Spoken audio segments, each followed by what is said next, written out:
여러분 안녕히 주무셨습니까? 참 좋은 아침입니다. 우리 2014년 2월 14일 금요일 말씀으로 드린 오늘의 번제 함께 합니다. 빌립보서 2장 1절부터 11절까지 말씀으로 같이 합니다. 우리는 5절부터 마지막 11절까지 같이 읽습니다. 시작. 너희 안에 이 마음을 품으라. 곧 그리스도 예수의 마음이니 그는 근본 하나님의 본체시나 하나님과 동등됨을 취할 것으로 여기지 아니하시고 오히려 자기를 비워 종의 형체를 가지사 사람들과 같이 되셨고 사람의 모양으로 나타나사 자기를 낮추시고 죽기까지 복종하셨으니 곧 십자가에 죽으심이라.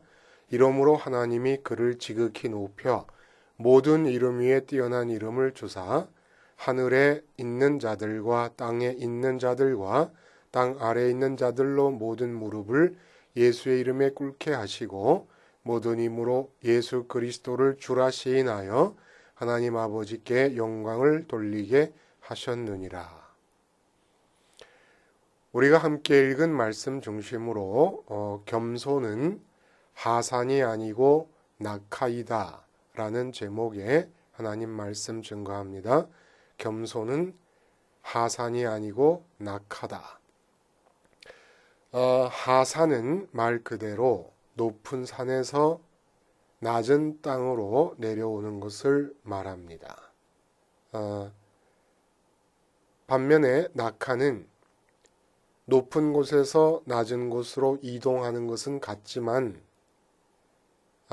하산이 높은 산 꼭대기에서 계속해서 땅을 밟고 내려오면서 낮은 곳으로 온다 그러면 낙하의 차이점은 허공을 통해서 낮은 곳으로 오는 것입니다. 그러니까 떨어지는 것이에요. 그러나 떨어진다는 뜻의 추락과 다른 것은 추락은 내가 원치 아니하게 높은 곳에 있다 낮은 곳으로 떨어지는 것이지만 낙하는 내가 의도적으로 높은 곳에서 낮은 곳으로 뛰어내리는 것입니다. 그런 차이가 있지요. 진실되게 믿어보려는 노력을 몇 순간만이라도 해본 사람이라면 신앙생활을 하면 할수록 모두가 다 공감할 수 있는 얘기는 세상의 어려운 일이 겸손하기예요. 겸손하기. 그리고 신앙에 대한 깨달음이 깊으면 깊을수록 알게 되는 것은 겸손만 할 수 있다 그러면 하나님이 보시는 앞에서 겸손만 할 수 있다 그러면 모든 게 다 해결됩니다. 그러니까 먹고 사는 것도 해결되고 행과 불행도 해결되고 모든 게 자식 문제고 모든 게 다 해결될 수 있을 거라는 사실을 압니다. 이걸 깨닫게 돼요. 신앙의 깨달음이 깊어지면 깊어질수록. 근데 어렵습니다. 근데 원래대로 말하면 이게 이렇게 어려운 이유가 겸손하기, 신앙에서 말하는 그 겸손하기 그 자체가 어려워서일까라는 생각을 해봐요. 우리가 겸손하지 못한 이유는 신앙에서 말하는 겸손하기의 내용을 제대로 이해하지 못하고 있기 때문이 아닌가 하는 생각을 해봅니다. 신앙에서 말하는 겸손이 무엇인가를 바르게 깨닫는다 그러면 그토록 어려운 것을 우리에게 주셨을 리가 없어요. 겸손하라고. 오늘 3절 우리가 읽지 않은 부분 3절에 겸손한 마음으로 나보다 남을 낮게 여기라 이렇게 말씀하시지 않습니까? 근데 이게 이렇게 말씀하시는 사도 바울의 겸손의 내용을 우리가 잘 모르기 때문에 그렇게 어려운 게 아닌가라는 의심을 한번 해본다는 겁니다. 여러분, 재작년에 10월 15일 날 미국 뉴멕시코주의 로스웰이라는 지역에서 진기한 기록이 하나 세워집니다. 오스트리아의 스카이다이버, 이제 특수부대 출신인데 2,500회 이상 낙하를 한 사람이에요. 스카이다이빙을 한 사람입니다. 근데 이 사람이 무려 48,000m 상공에서 음속보다 빠른 낙하 속도로 스카이다이빙을 성공을 합니다. 음속은 초속 340m잖아요. 근데 계산을 하면은 시속 1110m가량이 되는 모양, 10km, 1110km가량이 되는 모양이에요. 시속. 근데 이 사람이 시속 1200km로 떨어집니다. 그래서 1500m 상공에서 낙하산을 피고 아주 원했던, 목표했던 제자리에 딱 착지를 하게 됩니다. 진기한 기록이죠. 근데 신앙인에게 있어서는 이러한 스카이다이빙이 일상이 되어야 된다는 거예요. 그것도 음속을 넘어서는 정도가 아니라 광속으로 이런 다이빙이 수시로 일어나야 된다는 겁니다. 이 낙하, 이 스카이다이빙, 하늘로부터 낙하하는 이 스카이다이빙이 기독교에서 말하는 겸손이, 오늘 본문에서 말하는 겸손입니다. 반면에 이게 세상에서 말하는 겸손과 다른 것은 세상에서 말하는 겸손을 비유적으로 말하면 하산이에요. 하산. 그러나 기독교에서 말하는 겸손은 낙하입니다. 하늘 낙하요. 스카이다이빙입니다. 이것을 살펴보면서 정말 우리에게 모든 하나님이 약속한 모든 은혜를 내가 느끼고 내 것으로 만들 수 있도록 가동하게 하는 것이 겸손인데 겸손해야 약속된 모든 은혜가 내게 되는 거예요. 실제로.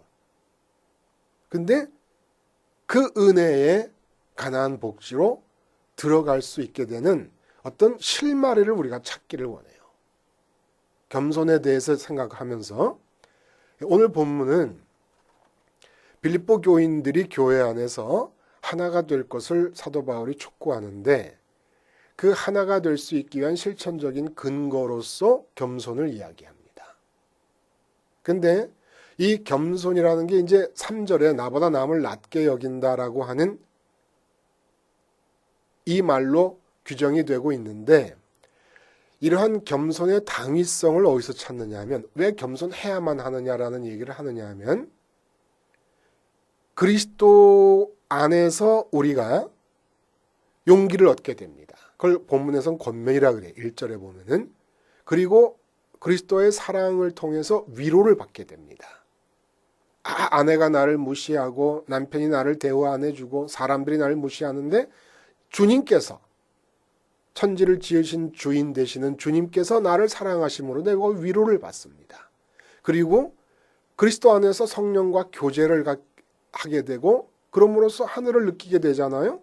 그리고 긍휼하심과 자비하심이 내 마음에 와서 느껴집니다. 나 같은 것을 더럽고 부패한 죄인을 불쌍히 여기셔서 당신의 아들로 삼아주셨구나라는 걸 느끼게 됩니다. 근데 이 모든 은혜가 다 무엇 때문에 주어질 수 있었냐 하면 그리스도께서 겸손하심으로써 그리스도께서 자기를 비하하심으로써 우리에게서 내 것이 될 수 있었다는 얘기입니다.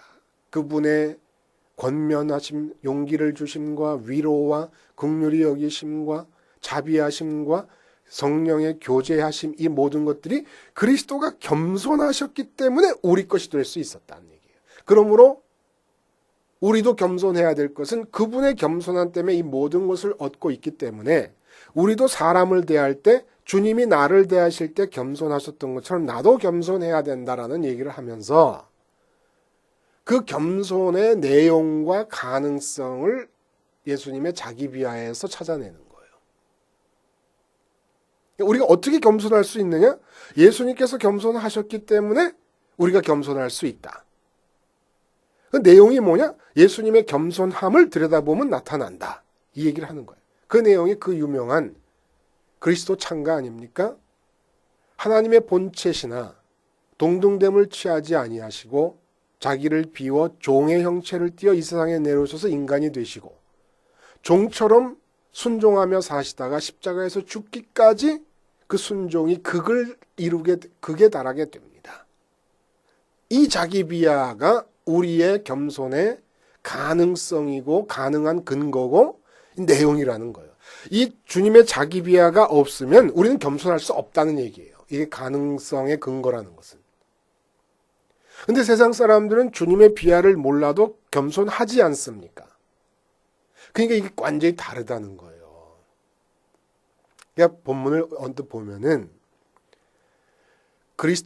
예수의 마음을 품으라. 그리스도 예수님 마음을 품으라 그러니까 언뜻 우리가 예수님의 자기 비하를 본받으라는 말씀으로 들립니다. 근데 본받을 수가 없어요. 아까는 우리가 겸손할 수 있는 가능성의 근거가 예수님의 자기 비하라 그래놓고 그 예수님의 자기 비하를 하시는 그 마음을 품으라고 하는 말을 본받으라는 말로 이해하면은 안 된다라고 말하니까 이상하잖아요. 우리 본받을 수 없습니다. 이 세상에서 우리가 소위 위인들이라고 일컬어지는 사람들이 일생 동안에 행한 겸손은 우리가 본받으려고 노력해 볼 수 있습니다. 알렉산더 대왕이 대왕의 신분으로서 지혜를 구하기 위해서 통 속의 현자 디오게네스를 찾아가지 않습니까? 겸손함입니다. 황희정승의 겸손함, 에이브러함 링컨 대통령의 겸손함, 이런 겸손함들이 있어요. 아무리 정적이 자기를 비난해도 링컨의 아버지가 구두장이었다라고 구두장이의 아들로서 배우지 못하고 무식쟁이가 대통령으로 출마했다고 라이벌이 욕을 해도 당신의 구두가 헤어질 때면 언제든지 저에게 갖고 오십시오. 어깨너머로 배운 구두 수선의 기술로 당신의 구두를 제가 기꺼이 수선해 드리겠습니다. 라고 하는 유머가 넘치는 겸손함. 링컨 대통령의 겸손함. 이거는 우리가 배울 수도 있어. 한번 해보려고 할 수도 있습니다. 근데 문제는 예수님의 자기 비하는 이상한 점이 한 가지 있는 거예요. 뭐가 이상한 점이 있냐면은 하늘에 계시던 하나님이신 분으로서 하나님됨을 동등됨을 취하지 아니하시고 이 땅으로 내려오셨습니다. 그래서 하늘과 땅이라고 하는 낙하를 하는 공간 이동의 간격이 있는 거예요. 낙하를 위한 공간이 거기에 설정이 되어 있습니다. 이 공간 확보가 우리에게는 불가능하다는 겁니다. 하늘과 땅 사이의 공간 확보가. 이게 확보가 돼야 예수님처럼 낮아질 거 아닙니까? 근데 우리 인간의 겸손이라는 건 어떤 거냐면 하산이에요, 하산. 대통령으로서 이 세상에서 높은 자리에 있습니다. 그러니까 산에 있는 거예요, 산. 산과 땅은 높고 낮은 차이가 있지만 계속 땅의 연장선 아닙니까? 그러니까 땅에서 높은 곳에 있으면서 아래로 내려오는 거예요. 인기 연예인이다. 근데 참 만나보니까 겸손하더라. 인기 연예인 높아진 겁니다. 또 세계적인 석학이다. 이 땅에서 높아진 거예요. 근데 석학답지 않게 대학교 1학년 학생들하고 아주 소탈하게 의사소통을 하고 즐거운 시간들을 갖습니다. 겸손한 거예요. 낮아진 거죠. 근데 이런 겸손이 아니라는 거예요. 왜 그러냐 하면 하늘에서 볼 때는 산과 낮은 땅의 높이와 낮음이 구분이 안 갑니다. 하늘에서 볼 때는 다 똑같아요. 다 평면으로 보입니다. 이게 무슨 얘기냐면 박근혜 대통령이 대통령 자리에서 낮은 자리로 내려오더라도 하늘에서 볼 때는 박근혜 대통령도 죄인이고 박근혜 대통령이 낮은 자리로 내려서 만난 그 사람도 죄인입니다. 그러니까 원래 박근혜 대통령과 박근혜 대통령이 낮게 내려와서 만난 그 사람과의 차이가 하늘에서 볼 때는 없는 거예요. 똑같이 죄인입니다. 죄인임을 대통령인데 죄인임을 깨닫는다라는 것은 훌륭한 일이지만 겸손이 아닙니다. 교만하지 않은 것이지. 교만하지 않은 것과 겸손한 것은 차이가 있는 거예요. 주님의 겸손이 우리의 겸손의 모델이라 그러면 주님의 겸손은 낮아지셨습니다. 근데 우리는 모두 다 대통령이든 노숙자건 뭐 석학이건 무식쟁이 우리 할머니건 할 것 없이 전부가 다 더 낮아질 수 없을 만큼 바닥에 뒹굴고 있는 전적으로 부패한 죄인들입니다. 그러므로 죄인임을 깨닫는다는 것은 교만하지 않는다는 얘기지 예수님이 하신 것처럼 자기 비하를 이룰 수 있는 게 아니라는 거예요. 아래로 떨어질래야 떨어질 데가 없습니다. 이미 바닥에 있기 때문에. 죄인이라는 것은 하나님이 볼 때 우리 인간들은 가장 부패한 상태, 전적인 타락의 상태에 있기 때문에 더 낮아질 수가 없어서 죄인임을 깨닫는 것은 좋다 이거예요. 그러나 교만하지 않은 것이지 낮아지지 않는 것, 낮아질 수가 없다는 거예요. 낮아지려면 더구나 주님처럼, 주님의 자기 비하처럼 낮아지려면 반드시 하늘과 땅 사이에 공간이 확보되어야 됩니다. 그러므로 사도 바울이 오늘 그리스도 예수의 마음을 품으라 라고 말씀하시면서 하늘에 계시던 하나님으로서 하나님 되심의 동등됨을 취하지 아니하시고 땅으로 내려오셨다라고 하는 이 얘기를 하는 것은 이제 땅에 내려오신 예수 그리스도와 우리가 연합하라는 얘기예요. 연합할 때 어떤 일이 일어납니까? 왜 연합합니까? 내가 죄인임을 깨달으니까 연합하는 거예요. 죄인임을 깨달으면서 대통령 하는 것은 겸손이 아니라 정직한 거지요. 자기 자신의 모습에 정직한 겁니다. 죄인인 줄 알면서 대학자 노릇을 하는 것은 정직한 겁니다. 겸손이 아니에요, 아직. 이들이 겸손하려면, 사도 바울이 말하는 뜻대로 겸손하려면 주님과 십자가에서 죽어야 됩니다. 진정으로 자기가 죄인인 줄 안다 그러면. 함께 주님과 연합하게 되면 어떻게 됩니까? 세상을 떠납니다. 마치 비행기가 땅을 이륙하듯이 이 세상을 이륙하게 됩니다. 부활하시고 승천하신 주님 따라서. 그래서 우리 마음이 주님 따라서 완전히 하늘에 올라가게 됩니다. 이때 하늘과 땅의 공간차가 생긴다는 거예요. 그래서 주님이 동등됨을 취하시지 않은 것처럼 하늘에 올라간 마음이 성령님의 역사를 통해서 하나님을 느낍니다. 천국을 느낍니다. 그런데 이 몸이 이 땅에 살아 있습니다. 이 공간 차에서부터 낙하가 일어나는 거예요. 낙하가. 하산이 아니라 대통령이 겸손한 건 하산입니다. 이건 세상의 겸손을 말해요. 세상의 모든 겸손은 하산이에요. 그러나 기독교에서 말하는 겸손이 하산 갖고 불가능한 것은 위에서 볼 때는 대통령이나 아랫사람이나 높낮이가 없기 때문에 모두가 다 똑같은 죄인이기 때문에 그래서 십자가에서 연합할 때 하늘에 올라간 마음과 몸이 사는 이 땅 사이에서의 낙하를 위한 스카이 다이빙을 위한 공간이 확보되면서 비로소 겸손이 이루어질 수 있는 조건이 갖추어지게 됩니다. 그럼 이제 상응을 시켜봐요. 주님께서 하나님과 동등됨을 취하시지 않았습니다. 그럼 우리는 여기에 상응하는 것이 뭘까요? 사도 바울이 말한 거예요. 앞에서. 내가 지금이라도 몸을 떠나 죽어서 이 세상을 떠나서 주와 함께 거하는 것이 가장 좋다. 이 소원이 일어날 수 있어야 겸손이 가능해진다는 얘기입니다. 근데 지금 내 마음의 소원은 전부 이 땅에서만 묶여 있는 거예요. 그러면 겸손할 수가 없고 겸손할 수 없으면 주님에 의해서 주어지는 모든 은혜가 활성화되면서 내 것이 될 수가 없습니다. 그래서 이게 가능한 것은 철저하게 주님의 십자가에서 이 땅에 대해서 죽는 거예요. 내가 죄인임을 깨닫고. 죄인임을 깨닫는 것은 겸손이 아니라 그랬어요. 그건 정직한 것이고 마치 죄인임을 깨닫고 주님과 십자가에서 연합해서 하늘로 올라가지 않으면 겸손이 이루어지지 않는 겁니다. 이거는 무슨 얘기냐면 탕자가 돼지우리에서 쥐염열매 먹으려다가 그것도 다 못 먹고 배고파서 굶주리면서 아버지를 떠올리면서 자기가 잘못했다는 걸 느끼게 되잖아요. 이 상태를 말합니다.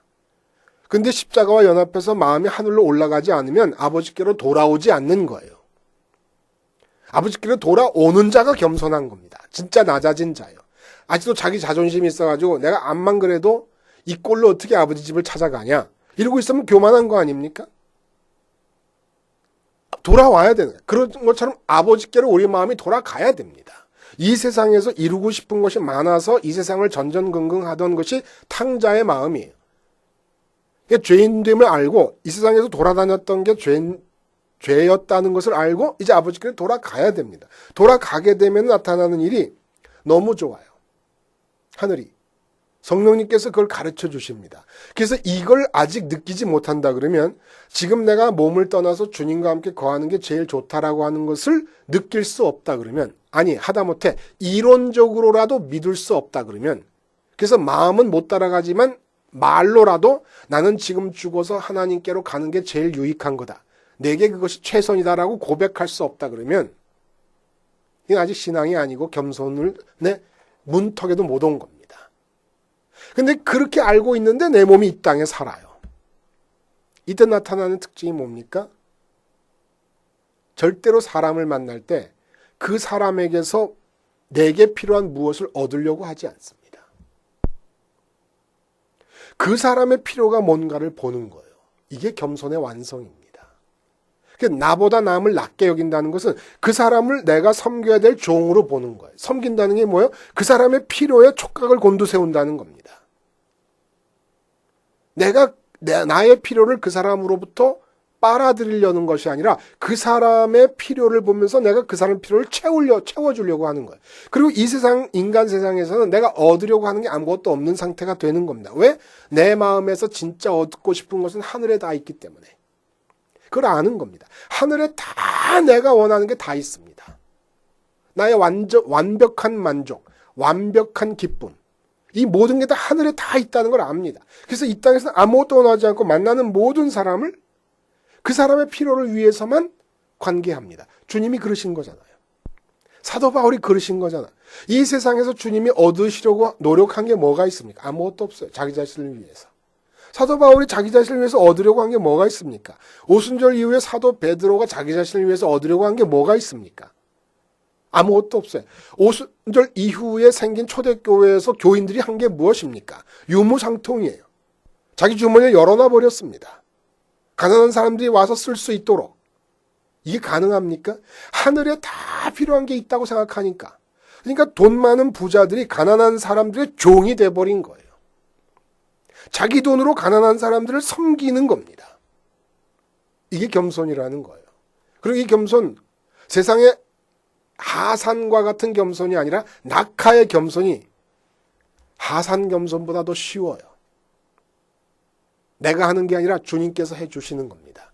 어떻게 하면? 주님의 십자가에서 돌아가신 주님과 연합하면, 그러면 주님이 내 안에서 사시면서 하늘에서 땅에 내려오는 낙하로부터 시작해서 낙하한 자로서 이 세상에서 다른 사람에 대해 주님이 내게 대해서 그러셨던 것처럼 겸손할 수 있도록 해주십니다. 그렇게 될 때에 이 땅에 살면서 하늘을 이미 선취하게 됩니다. 미리 갖게 됩니다. 모든 약속된 은혜, 젖과 꿀이 흐르는 복지가 내 것이 되게 됩니다. 참 사도 바울이 대단한 분인 거예요. 그리스도를 통해서 우리가 얻게 되는 모든 은혜를 겸손이라는 단어로 싹 쌓았습니다. 그리고 그 겸손의 가능성을 예수님의 자기 비하를 통해서 확인합니다. 예수님께서 땅에서부터 이 땅에 오셨기 때문에 우리의 겸손이 가능한 겁니다. 그 말은 또 우리도 예수님처럼 하늘로 올라갈 수 있다라고 하는 축복된 약속을 품고 있습니다. 하늘로 올라간 자만이 겸손할 수 있습니다. 그냥 역설이죠. 가장 높은 곳에 올라간 자만이 겸손할 수 있다는 거예요. 원래 얼마나 역설입니까? 겸손이라는 것은 낮아진다는 데 포인트가 맞춰져 있는 덕목인데 가장 높은 곳에 올라간 자가 아니면 겸손할 수 없다고 하는 이 점. 대단한 거잖아요. 이 사도 바울의 통찰이 겸손하게 하기 위해서 우리 모두를 더 이상 높은 곳이 없는 가장 높은 하나님의 보좌 앞으로 우리를 끌고 올라가는 겁니다. 보좌 앞에 올라간 자만이 낙하할 수 있고 겸손할 수 있어서 예수님의 자기 비하가 다시 재현되는 그런 삶을 살 수가 있다는 말씀을 해주고 계시는 것이죠. 참 신비하지 않습니까, 여러분? 기도하겠습니다. 하나님 아버지, 기독교 신앙이 말하는 이 겸손의 역설성을 우리가 몸소 체험할 수 있는 은혜 중에 은혜를 허락하여 주시옵소서. 예수님의 이름으로 기도하옵나이다. 아멘.